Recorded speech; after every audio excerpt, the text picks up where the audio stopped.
me to come to the service today and participate because our pastor emeritus, David Jacobson, passed away this week.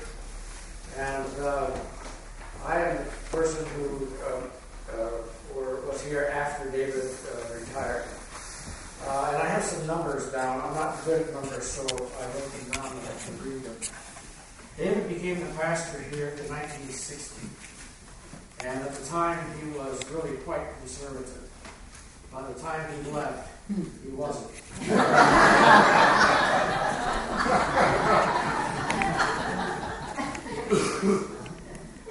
I came in 1975, and he and Helen were very active in the church and remained active really the whole time. Now, ministers are not members of any congregation. They're members of the presbytery. But Helen, being a member, stayed on that whole time, whereas David stayed away for a little while, but then came back pretty soon after I arrived. And I retired in 2001. And so David was here, either as pastor or pastor emeritus, for 52 years. And our church is only 110 years old. So he covered quite a part. So it was very nice for him to hand the church over to me, and did so in a wonderful fashion. By the time I got here, nobody had to be thrown out. Because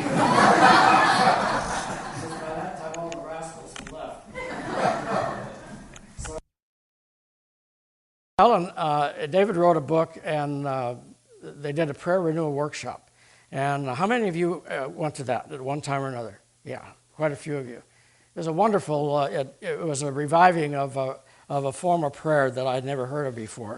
It was really good. Now, David became the pastor emeritus and would, as he said, I'm in your back pocket. And what that meant is that anytime you are sick or anytime you just don't want to do something, give me a call and I will step in. One time he gave a sermon here about, I used the metaphor parades, that all of human history is a parade. I see some people nodding your head. You probably were here for that. So many people told me about it that I got the tape and listened to it, and it was wonderful. And what he said is all of human history is a parade. And in the beginning, we are observers of the parade. We look back at what the parade used to be like. And then, in some cases, we get in the parade ourselves. And then eventually, we go out of sight and out of mind, and we disappear from the particular parade.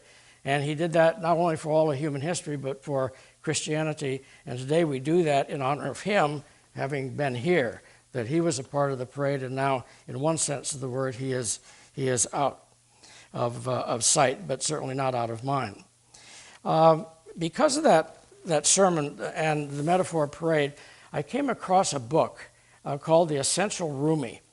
And Rumi was a Muslim Sufi. The Sufis are the mystical side of Islam. And the Sufis today are very, very disturbed that the media is using the word Islam and terrorists in the same sentence. It would be like us saying the teachings of Jesus and the KKK. I mean, it's really appalling that it is being used. And because 99.99% of all Muslims are as peace-loving as we are. It is just that really fringe group that are on the radical outside. So Rumi, I believe, was the greatest spiritual poet of all time. And when I came across this about a caravan, because of David's sermon on parades, it struck me, and I've used it ever since. And I always use it as an invitation to the Lord's Supper. Now, we're going to have the Lord's Supper today, and Paul is going to give the introduction. So this is a pre-introduction, okay? This is Rumi. Come, come, whoever you are, wanderer, worshiper, lover of leaving, it does not matter. Ours is not a caravan of despair.